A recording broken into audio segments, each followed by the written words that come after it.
use the Portal 2 to get to creative gank situations, and Ice just wasn't ready for that. Well, let's take a look at what the last ban will be from the North American LCS. Vayne, Quinn, Rise.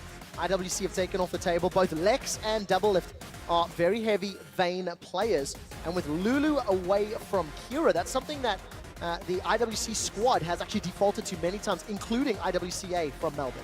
Yeah. Gangplank has received some changes over time, but with the new Essence Reaver, I wonder if that's going to be picked up. Could be a really good build because back in the day, it was almost efficient to stack 2 eye edges on a Gangplank, so Essence Reaver eye edge might actually be a good build. Spawn had such a big rant about that at IWCA because the GPs did not build it. Yep. They did not go for that Reaver into Triforce or Reaver into eye edge for the CDR build, and I want to see whether or not Kira or Smith have learned. Yeah, because with Trinity Force with the 10% CDR on it now, you actually hit 40% CDR on Gangplank without having to use any runes or masteries to do so. So that's an extraordinarily good build for him here. I am interested, though, to see what he starts with, because we have seen some Gangplanks go for Cull because they're going for that later game, just trying to get to those item spikes. It leaves you very weak in the laning phase, though. I want to see if Smurf goes for that. And of course, for the North American LCS yesterday, they had some fun with that Syndra, with that Singed. Didn't really work out, but a little bit more tryhard. Meteos on that Kindred, it was actually banned away yesterday, and of course Dyrus with the giant rock up top. Malphite's doing incredibly well in this meta. Yeah, go ahead. I definitely think everybody's going to start taking these regional matchups more seriously, NA included, because yesterday it looked like they were doing some fan service with favorite champions, but this looks like immediately power picks right out of the gate for them. And I just like the combination. You go for a very heavy tanked up, especially one-dimensional armor champions, just like the Malphite, like the Rams, like you touched on yesterday, are just fit so well because we don't see that much armor stacking really going on. Lost Whispers being pushed back. We talked about that a little bit on the analyst test yesterday. And because you invest in such a really big tank, you can actually open up more damage in the jungle role with the Kindred. And then stylistically too, Malphite goes in, you protect your backline with the Kindred ulti. So many combinations already with just 2 picks. Yeah, and I like the fact you're bringing up there. You have the tank in the top lane, and you have your primary hard engage there as well, so that frees up jungle picks, so you can have that AD carry. I remember being very concerned when people were like, Kindred's a jungler. It's like, where's your engage going to come from? And Malphite back in the meta definitely helps that out. So let's see what NA do to round out their team comp. For IWC and the CIS squad, this is a departure from their standard. I was talking to Stress about the CIS team and their style from IWCA, and they tended to focus a lot of the resources around buffing Lex and trying to get him to carry. This time around, it's going to be reliant on the other members of the team to set up picks. Yeah, if NA plays a similar style as yesterday, that may be troublesome in the early game, because if your cornerstone of your composition is the AD carry, but Obi actually deals with him, they roam and kill everybody else on the map, then it kind of, that support system just falls down, and eventually you'll just kill the AD carry anyway. So I want to see more skirmishes. I like that they pick Thresh Elise, combination with a lot of options in terms of roaming and ganking, and they will need to bring the fire because yeah, NA just roamed so well yesterday, so you need to find a way to shut that down. I do find it very interesting. You like the picks of these pick champions of Elise and Thresh. I actually think a Gragas here, as a counter pick to the Kindred, would be absolutely incredible. Yep. But they end up going for, we're going to play our style, we're going to focus on picks. They're trying to dictate the pace of the game here on IWC's side, as opposed to counter picking. It looks like they're just going to try to play their own game. Interesting lane though. Gentlemen, I Nami smell a rat. Yep. We've not seen Nami in a very, very long time. So the reason we haven't seen Nami in absolute ages is because she's absolutely garbage at roaming. I mean, you can walk into a lane, heal your somebody. Like the bubble is probably one of the most slowest paced skill shots in the world. So she's just not very efficient when roaming. And in lane, she kind of got all in. So if you gank Nami, she's guaranteed dead almost. So it'll be interesting to see how Doublelift and Afromu are going to play around with this. Yeah, Frost Queen's claim does help you land those bubbles, though. Oh, definitely. And that's a big reason that we're seeing her a little bit more. We're seeing more Sona. We're seeing brand support. These mage supports are just so strong because that item is so strong. Yeah. Really hard to play Nami into Kalista though, but if you predict the hop and you land the bubble, yeah, you can get her in really awkward positions. I do like the small pivot for that Kalista on AD carry. At least there is some form of engage, a little stronger than a single skill shot. Kira is going to be playing the Anivia. Bird is the word took off in the IWC playoff bracket. But again, slow scaling. It's a bit of a mixed match here for the CIS team. Problem with Anivia is that she's really good at kiting, but you don't want to kite at Twitch because the range exceeds the kiting potential. You have hard engage against Anivia, which is Malphite into Anivia unless she has her flash ready is actually really good. So I don't think thematically the pick really works out. even with the composition that Ice is running, maybe we're just sticking to the team. You know, Ice, you know, get a Frostbird. It does end up having a lot of scaling across this composition, minus the Elise and the Callista. Yep. Their solo lanes have a lot of room to grow, but it also has amazing zone control. This entire composition, you can set up zones. You have a lot of knock-up in CC to actually have a team fight. This is a counter-engage composition, though. You most likely will not be going into them unless you get a good hook or a pick. Yeah, the way to play it is literally just wall off the backline as Malphite goes in. But even then, I think Twitch can usually outrange that. Bjergsen on Fist can get over that, throw his Orca over at least to buy himself some time. Tidal Wave, again, against slow-moving champions like Anivia, Tidal Wave is really like, solid from Nami. So, yeah, options on both team sides. Just need to see how they play the early game. Feels like room to outplay if you're a Fire or North American supporter. Very little wave clear though on the side of Fire. If they do get behind, Fizz doesn't play very well from behind. Kindred has a tiny bit, Twitch with ulti, but like if you're getting siege upon by the Anivia, like Anivia Q, Thresh, Hook, Elise Cocoon, zoning ultimate, zoning barrels, definitely siege advantage in terms of Ice. Yeah, this seems like NA, Fire. They want to play basically how they played yesterday. Roam around the map, just have these skirmishes, free up Bjergsen on Fizz, and just go everywhere. But Ice is doing exactly the opposite. They drafted for late game. They lost in the late game yesterday. Now they're trying to shore up that weakness and see that they have some power there. Well, yesterday we did see the IWC squad pick up some solo kills. And take a look at the team comps on your screen. Who do you think is going to pick up those 100 points? Hashtag Ice win or hashtag Fire win. Kobe and Deficio, I hope you're listening. That is how you deliver a hashtag line. I mean, it's easy if it's on the screen. You can read, so. Trevor. Congratulations. I can read, but Deficio unfortunately cannot. We will have to teach him to read English, not Danish. But that is a task for another day. We're loading up onto the Rift. It is Ice taking on Fire, CIS taking on NA. Oh man, the Kindred mark coming off on Kira immediately, right into the death note there for him. Meteos. I want to see how he plays this Kindred out, because Kindred has so much early pressure. You hit level 2, you can jump around a ton. You hit level 3, you can pretty much gank and skirmish anybody in the game extraordinarily well, including Elise. You have a lot of ways to dodge the cocoon and a lot of ways to outplay her and deal with spiraling simultaneously. Interesting mid lane matchup here as we see a bit of a face check. Afram was hiding. He doesn't want to skill bubble early, so he's just going to double stun from. Yep. It's the mark. Great Anivia player once you go through. Yep. Double proc. But the difference here is that Bjergsen is running a corruption potion. So he wants very well timed harass. And it can work. In this matchup, it's most beneficial for the Anivia to hold the Q. Because if you launch it, Fizz can always counter-engage by getting up on the pole and then slide down, just harass you. So you really want to kind of wait for that to happen and then re-engage with the Q, put him in a stun, wall him off technically, use your minions to your advantage. I'm going to keep my eyes on Smurf, running that Grasp of the Undying Gangplank up in the top lane. Play for the sustain, keep himself healthy and farming away. Meteos will try to get into that lane to counter gank or deal with Tamashka. At least there's going to be a lot of options available to him because there's hard CC and tons of damage in every lane. And the way this early game seems to be playing out is that Doublelift and Afram will being team players, leeching for Meteos, while Lex and Dimonko, they're saying, well, we just want XP for lane, so they're doing the Krugs. They will have an XP advantage. Mind you, it's not as large as it used to be. Because of the way the jungle has changed, that you now get bonus experience from the jungle items, so the base experience on these camps has been lowered. Yeah, they're still going to pick up a lot of experience, though. They didn't miss a single creep here. If they can catch that EXP, they'll actually get a level advantage if they walk up and just get it here. Good trading from Doublelift, though. The hook needs to come out here. So damage. The break comes down. Summoner heals are used. That's a flash away from Doublelift. First blood secured by Aframu. Doublelift will follow. Support combat. Yado is going to be so happy. Demonko is going to flay Afro away. Watch out for more. The death sentence does not find the fishy business, and the emblem flies up for Fire. God, just Dimonko he didn't prop the W passive from the Callista early enough, and then later on he just didn't realize that Aframu was standing in 6 creeps. Here's exactly what we were talking about. If you use an offensive Q, Bjergsen will jump over, but gotta go back to that trade. Dimonko, he could have obliterated Aframu because he was stuck in minions. When 6 range creeps are helping you, just whack away on the enemy support, just fight it out, duke it out. Not this time. And Lex doesn't even use his flash in there as well. This seemed like a trade that you could have gotten away with rather easily. They both dedicated to it, and they got the counter kills, but still. Well, Meteos lingering. Double buffs up. Bjergsen got that ignite, but they need to get to Kira and his egg. Damashq is relatively nearby. Let's see for the engage. Bjergsen is going to hop and skip over the stun. Flash for flash as Meteos comes in. Kira's been egged. Flash over from Damashq. He connects with a cocoon, but it will not matter. They're gonna get him too. A turret shot takes down Meteos.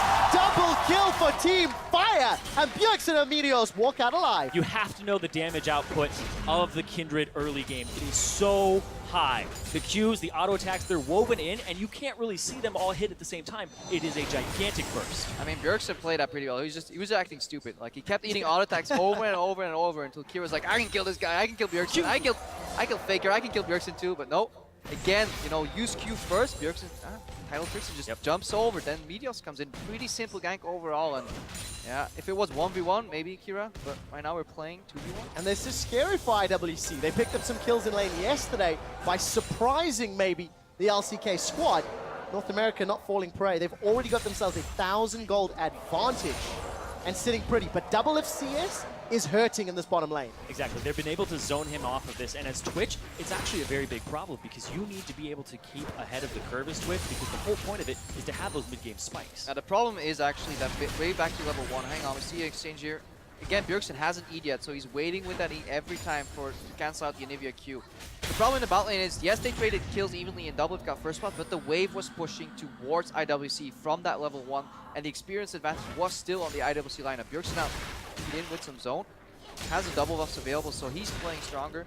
But in that bot lane, Doublelift had to concede a lot of CS because the lane was technically frozen there by Demonko by the time Lex got back, so still a pretty tough bot lane for the NA squad. Doing a little bit to pull themselves back up. Aframu's heals, as well as that wind speakers, will at least help out somewhat. But Meteos is in a good position. Think about a dive. Bjergsen's getting close to Chum the Waters. There's a big level disparity between him and Kira as well, thanks to that kill much earlier on. And if you have Egg, you can actually play a little different against Fizz with Chum the Waters, but if you're sitting on no Egg, then your entire playstyle changes because Bjergsen can die under the tower if he tries to take down Anivia plus Egg, but Bjergsen can just immediately swoop in and get out alive, so Kira under a lot of pressure, even though Meteos is spotted. This is actually pretty interesting for Meteos. He went straight for the Caulfield's Warhammer instead of getting more EXP from having the jungle items, and that just says immediately he's looking to kill people in the jungle. He's looking to roam around. He's already marked Elise, so Damashq like, oh, he's looking for me. So this is just clearly indicative of what Meteos wants to do. He's telegraphing what he's trying to accomplish here. So you can actually just skirt around that by continuing to farm opposite side of the jungle and not have to deal with him at all. And that's exactly what Aframu said in the pre-game interview, that it was dealing with Meteos and giving him some pointers that was going to help them out today. So some props to Meteos, 101. We've not really talked too much about those top laners. Dyrus in a bit of a farm matchup against this Gangplank. Got himself a small CS lead and teleport advantage as well. We'll see if Dyrus opts to use that or run back to lane, because that's going to be a win of opportunity with that Unstoppable Force. You want to hold that so you have the Unstoppable Force TP combo. Yep, he's playing against a guy that solo killed Marin, but the thing is, Dyrus actually, now that he has retired, is leveling new accounts, so he has dealt with a lot of Smurfs overall. This one is no different. Oh my god. Get out. This is Boo, yes! Feed me that Boo. Oh my god. You've been around Freak too. Oh, bottom. There's the TP. There's the teleport. Chum the Waters finds Demonko. Dyrus throws the Unstoppable Force down, and Demonko follows shortly. Now Lex is caught between a Krug, a Meteos, and Lamb. Lamb's Respite is not available yet for Meteos. Cocoon finds Doublelift. And the rest of the North American squad will happily take the tower, and look at all that CS to be denied as well. Yeah, but look at the opportunity cost. So this is a 5-man bot lane party. This is Forgiven's worst nightmare overall. But they only get one kill. Lex did a beautiful flash there and forced little damage on Meteos. Meanwhile, in the top lane, Smurf playing a champion that is incredibly weak in the early game gets some leeway right here. This tower doesn't really go down very quickly. The opportunity cost of this play may be too high. It's quite interesting how Bjergsen got there without Kira doing anything about it. Because what happened was he shoved the middle wave up, Kira had to deal with it, and then there's a pink ward in that side right river bush, and then there's a pink ward behind their red. So he went all the way down there not being spotted. And this is the way you play the matchup. Hang on, Demonko gets caught. Let's find out. Bubble throws him up in the air. There's a little bit of support from Damashq. The lantern's available. Tidal Wave will not find a target, and Demonko needs to flash away, but he stays alive. You were talking about the Anivia Fizz matchup. Yeah, Keep getting to this point. Yeah, every time I start talking about that match, some action happens. You guys be boring, please. Nah, he uses the ultimate, doesn't throw the E. He basically fakes out Bjergsen. That Bjergsen tries to dodge the potential E that's coming in when Playful Trickster. Then you instantly Q when he lands, because you can telegraph that. Bjergsen, once the landing animation starts, he can't change direction unless he flashes. Double damage from a stun into an E, and then Bjergsen last that rate heavily. Yeah, it's an interesting matchup pre-6 when she doesn't have the ultimate on Anivia's side, because it's then whoever uses an ability first, whether you use Q or Fizz uses E. But then after 6, you can keep baiting that out and keep faking him out with the E. I think that's actually a great shift in this matchup here, because then the execution goes on to Fizz, and that's where the burden ends up going. Especially since he doesn't have the same type of scaling that Kira does on that Anivia. Well, luckily for Bjergsen, he's keeping even in CS, got himself a kill, some assists, so, you know, the risk of being falling behind in lane, not really a problem. But Kira is invested for this late game. Already picked up that tier, starting to stack that. Yeah, instead of Catalyst, that's a risky approach. If the jungler shows up at any time, you're probably going to die and lose your egg. Many Anivias seem to be starting Catalyst. Yeah, Rod got buffed as well, just flat 20 AP when you first buy it. So I mean, it's, you still want both, but a lot of people prefer to go Catalyst, tier, finish Rod, and then move on to building it. Just because of the amount of times if you get it early, you level up so often. That proc pays so many dividends overall. But if all you're doing is wave clearing, tier is the more efficient to build. But it's a very greedy approach. See if Meteos goes for the punish there. It just looks like Meteos is trying to control the jungle at this point. Went over to the other blue. Now he's going to hand this one off to Bjergsen and see if he can get a leg up in that matchup. But the few times Meteos has shown and has resulted in some kills and some presence. So, you know, good early game impact on this Kindred. But now all of a sudden there's a window of opportunity for the CIS region. Teleport is available for Smurf. He's been sitting on quite a lot of gold, in fact. Just spent it on that Phage and the Greaves. And Smurf is going to TP up. So any possibility is going to be reliant on that Cannon Barrage. Nothing else. Well, let's see what CIS can do. Still 1,000 gold down. Tempo is slowed down, but all of the ultimates are available for North America. You have some Playful Tricksters to dodge the damage and walks out of the side. Yeah, so top lane right now is a no gank, so mid is playing very far back, especially doesn't want to go aggro because of the counter engage potential with that tier build. So all the action is going to be on bottom. That's why we saw the Elise Pink Ward and now sneaking in. But Double Lift and Afrin were playing with enough respect. So right now, that's why NA is doing the counter play. They're roaming 3-man top. Just a normal gank's not enough. But the conversion here leaves the top part of the map completely exposed. Smurf is going to use the Cannon Barrage to try and clear out the wave. Chum the Waters will hold him in place. Styrus flashes to stay alive. Bubble throws up Lex into the air. Demonko gets pulled in by the Fate's Call, and he lobs back forward onto Double Lift. Rat-a-tat-tat. The rat will go splat. Demoshke finds the cocoon. Double Lift is being tagged up. A Ren will secure a kill. IWC in a 3v2. They find themselves at least one. Goes back in. He gets one back onto the spider. Now Lex will not have enough auto attacks to kill Afro. Afro gets out alive. Dyrus is running them down. He needs a seismic shard. It's not enough to kill Lex. Lex will use the Pierce to get out, and he manages to stay alive. If he can keep him around here, though, Bjergsen is running down here. He could be able to dive him because tier 2 turrets don't give you a shield anymore either. Let's find out. Bjergsen does not have Chum. He does have Flash, and he may not commit for this one. Does back out, and Lex and Demonko. Whew, that was close. It hurts though. Oh, yeah. That was a really poorly executed fight. The critical support in me is dying. There were so many misplays. Double Lift and Afro played it well though overall. They kind of got baited in by the amount of like misplays on the IWC side. Like these guys, what are they doing? We can take them. Then Elise showed up. Really good aggressive flash from Afro though. He still survived because if you don't execute with the Rend, obviously, you can't put any more new stacks until the ability comes off cooldown, and that's what happened there. He wasn't getting any Rend stacks on him. Also due to Q from the Kalista, so good play by Afro move. Room for improvement on Lex and Demonko's side. Solid 6.5 out of 10. Yep. That fair? Fair enough. So take a look at Smurf. He's now earned himself a CS advantage thanks to Dyrus leaving lane. I think it's going to be enough for Smurf to finish off that Triforce. We'll see if he decides to go for the Essence Reaver. Something that we would maybe like to see. Really synergizes with the whole GP kits. It just sounds so strong. Like what do you get? You get AD, you get CDR. The more crit you get, the more CDR you get overall. So it sounds like a great item for him, but might still want to go IE second and then buff it all up with the Reaver third. Maybe you need some more defense. I don't really play Gangplank that often. I'm not that guy. He's tough. He's tough. Every time I play him, it's like, hold my beer! Barrels everywhere! And I totally suck at it. But Wow. because they got that bot lane turret, it freed up Afromoon, Yep. it frees up Double Lift to make all of these plays around the map. And because it's a Twitch, this puts a lot of pressure on a lot of members of the team. Exactly. Yesterday's NA strength was the roaming, and Doublelift is actually going to do that. He is 0, 2, and 3, has the BF and the Zeal right now, getting behind Kira. Kira's all spelled on cooldown. This opens up for Doublelift. Tidal Wave will not knock him out, but Expunge Still will going. hit a lot. Knocked away from Kira. Correct! That is your 1v1 champion from IWCA, picking up the kill on Doublelift. That's actually such an interesting mechanic because normally you can't flash auto attacks. Once the projectile launches and is locked onto you, it will follow you after flash. But the way Twitch gets changed, we see Smurf duke it out with Meteos here. Oh, Smurf popped that barrel a little too early. Meteos, Don Severos, he goes forward. gonna There's a try to ulti two-level deficit. Lamb's Respite Watch, will get keep that him shot. alive. He's going to get the heal and shoot Q Get out out. Ooh! Meteos with the swagger. That's knowing the limitations of Kindred. You can tell that Meteos has cheesed a couple people with his champion. Gotta wait, gotta be patient. Well, 3-0-1 and his job. Doublelift, he's back for round 2. If at first you don't succeed. Try again. Opts against it this time round.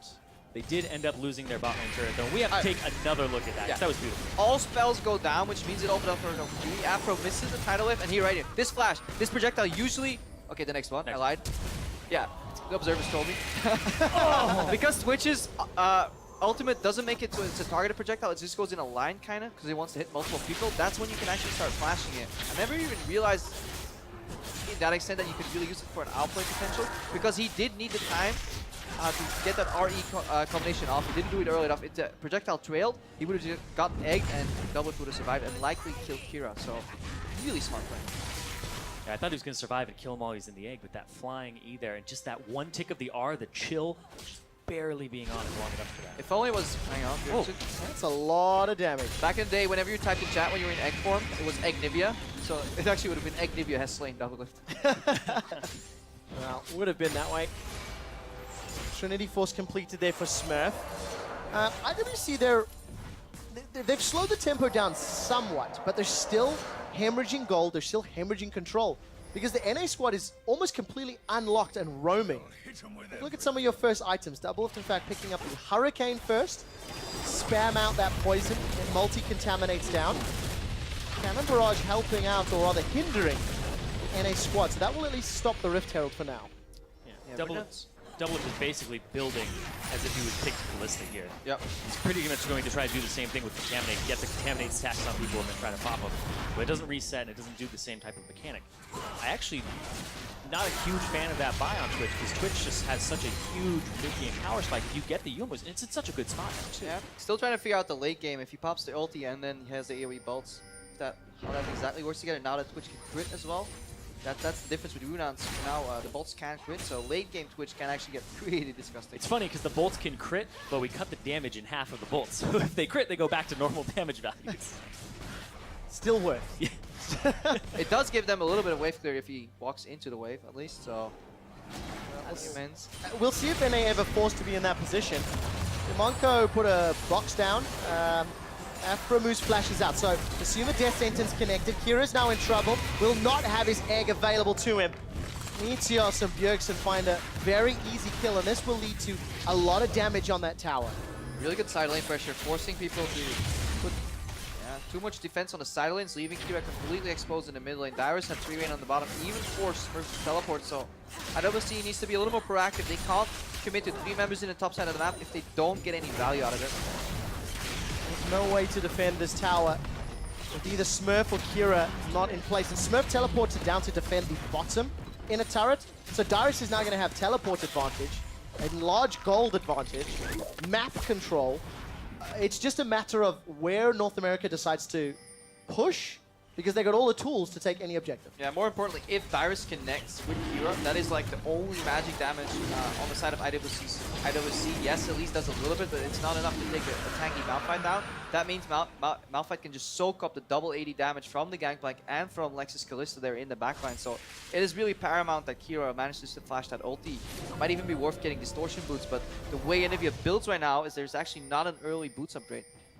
very easy Malphite ultis, if not for Flash. Well, Darius with Flash available is going to make it even easier. And you know, I got to call him out because he was looking for suggestions on Twitter on which champion to play. I submitted Kha'Zix. He disregarded that. Rightfully so. And went, Who you know, listens to you anyways? North America trying to help out Team Fire, looking to pick up another 100 points. They trail 150 to Team Ice. So, quite a lot on the line here. That tweet you're actually talking about, he didn't say what champion. He said, what should I play today? My favorite response was League of Legends. Oh, pedantic. So pedantic. But Those are my technically favorite. correct is the best kind of correct after all. Double F going to be clearing out these waves. And as you mentioned, NA on a strong lead, had pretty good vision yesterday. It's just a matter of picking a target and going for it. NA is playing the macro game better though. This continues pushing on the side lanes, really uncontested. IWC is only challenging once in their jungle, but that puts you so far behind in map control and tempo. They have the one saving grace, which is the Scuttle Crab. See Rift Talon, there's no Baron. Easily take that in vision. Who's going to pick this up? Cannon Barrage again's been thrown down, and Well, CIS team is nearby, so that should, at the very least, mean it's not going to be secured until the Herald swaps side out for thing. Baron. Yeah. But Darius back to the bottom lane, no teleport, no global ultimate, so he's going to put some pressure, and then we can see again how NA is going to use that pressure on the other side of the map. Right now you'll see very passive posturing, top left, or in the mid lane right here. Ooh. Trying to get some vision in, it can get punished because it is 5v4 on the map on that side, so Meteos has to chill a little bit.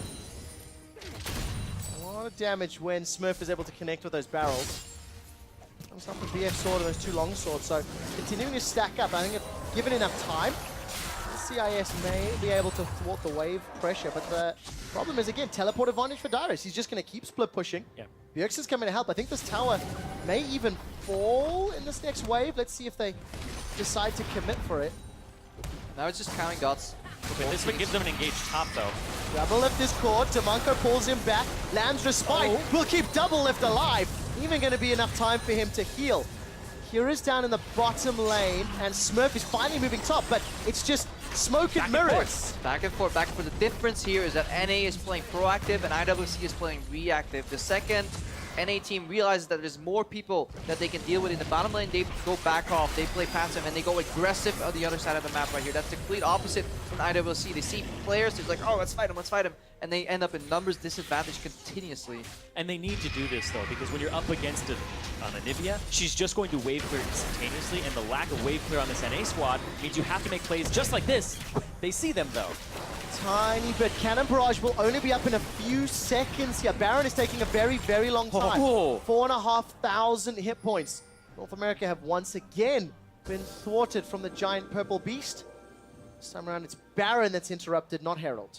Yeah, but this leaves a big window here because IWC is grouped where their strength is strong. Remember, in Champs League, we were talking about how good they were at sieging right now. Baron isn't taken. That's the opportunity cost of a failed Baron attempt. Mid lane is open. There's no side lane pressure anymore. Everybody has to base router, and suddenly all the map pressure that NA was building up suddenly is lost.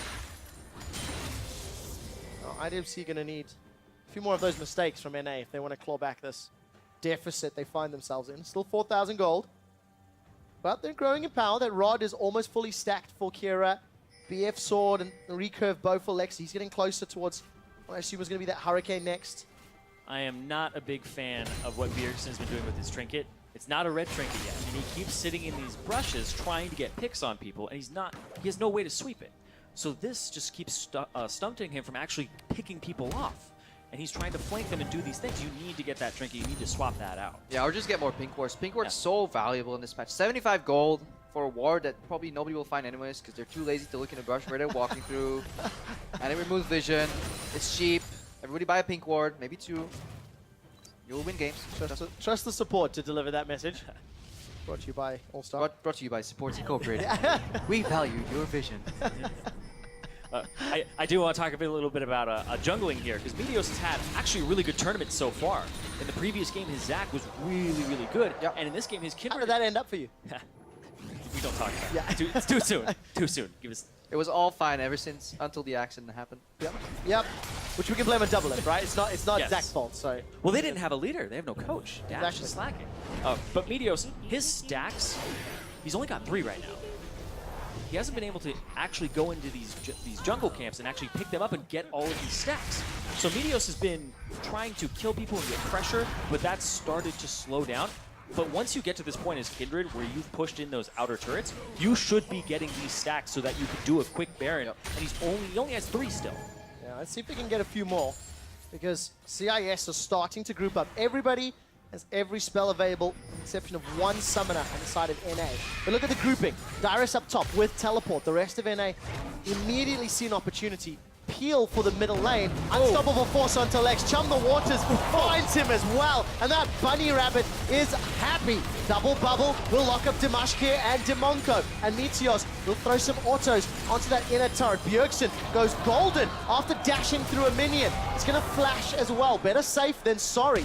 There's no unstoppable force available, but there is a tidal wave, a double barrel chain. Dimonko's going in, but there's no support. The tower falls as Lamb's Respite keeps everybody alive. Dimonko flashes out. I don't think the poison will kill him, but North America have got themselves some kills, have got themselves a tower, and will peel away safely. Meteos wants that stack there. 4 stacks for Meteos. Only they brought a pink ward, man. We could double it. Just saying. And that was actually a really good engage from Dyrus, because generally Dyrus Malphite ultis are really easily flashed, especially on 8 ping, but if you don't expect that he's actually going to go for the play, it really didn't look like there was any opportunity to actually get that into a kill, but good synergy there from Dyrus and Bjergsen, just saying go, immediately evaporating opposition there. Lift using the stealth to his advantage.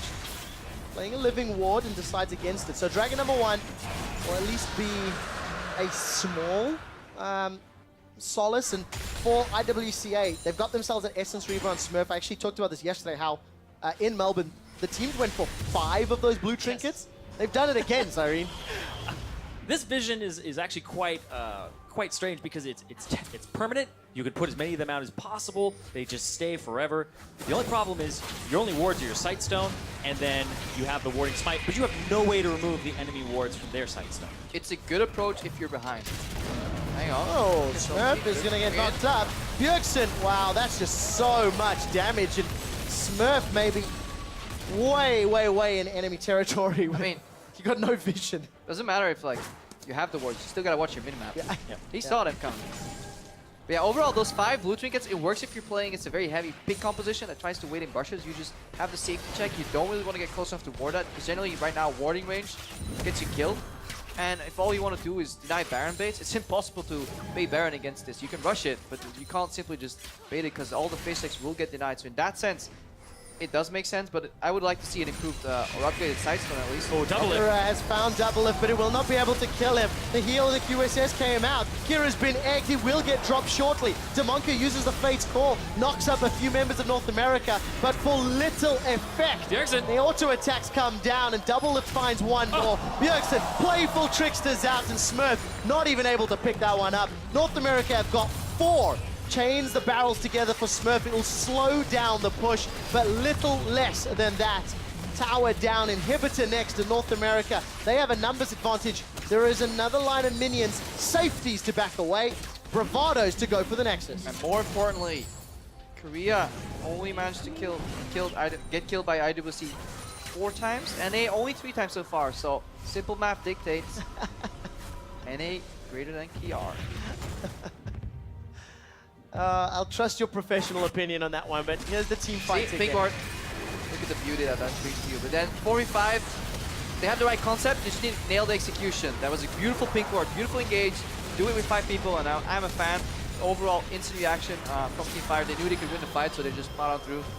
And then Bjergsen, whoop. Yeah, you're lacking Smurf at that point, but speaking of lacking somebody. Lex, whoop. Gets popped. Yep. Still 3 times. That's the one thing to lose. Still 3 times, okay. That's what we're playing for. Oh, looking. The chilly spooky ghost, they're going to slow Dimashkir. Double it, sidesteps the cocoon. He's going to get all his autos down. The barrels, chunk him with 400. He gets the heal from Afromu, and he's dunked by Smurf. Red buff ticking away. Smurf is looking for a serving of sushi. There is no flash available, but the red buff is slowing Afro. Barrel comes up, it's sidestep. Smurf is looking for more. Looking another! 5 deaths! And the order is restored. Right, teleport can't. Oh! Hashtag All-Star Big Plays. Fire Dyrus. What I love about that is seeing everybody laughing, including the North American players. Double Lift and Aframu. Bjergsen has like the biggest grin on his face right now. And I can see the other regional casters as well going, oh, Dyrus. So, Well, both of them went for it. Bjergsen launched in too. It's not only Dyrus. That was really good timing, but teleport got cancelled. It's that trust fall. You're going for it. Oh, I'm committing. I mean, Committed. we're a team. so North America just have to close this one out. They do have themselves an inhibitor down in the bottom lane. A monumental lead. And it's just a matter of sieging up. To be fair, they do need to deal with the Anivia wave clear. And the Gangplank wave clear. But they've got tools to do so. You have to be a little careful, though, because these 4 members that are on the top side of the map away from Bjergsen can do this Baron really quickly. Meteos now has 7 stacks of his passive. That's 8.75% of current health. It is capped against monsters in some way, shape, or form, but it's so fast. TLDR, it hurts. Yes. Let's see, Dimashka now in a little bit of trouble. We'll have the support of Dimonko and the Lantern. And Bjergsen's making his way up. Fate's Call has been primed. Kira, he's left on the wrong side of the river. Meteos is in trouble. Lamb's Respite will delay the proceedings and nobody can go down. Lex gets out of the Lamb's Respite and gets dropped. Meteos follows shortly thereafter, and they are just trading. This will be cleaning house for North America. Smurf, the last man remaining. He's going to at least pop a barrel onto Bjergsen. Prep another one, and there's He might be able to no get both of them follow. if he plays this perfectly. Oh, I doubt that. Let's see what Smurf can do. Continuing to run. Bjergsen. Turn-up. Dun-dum. Dun-dum. They're just playing with them. You're not supposed to. Oh, no!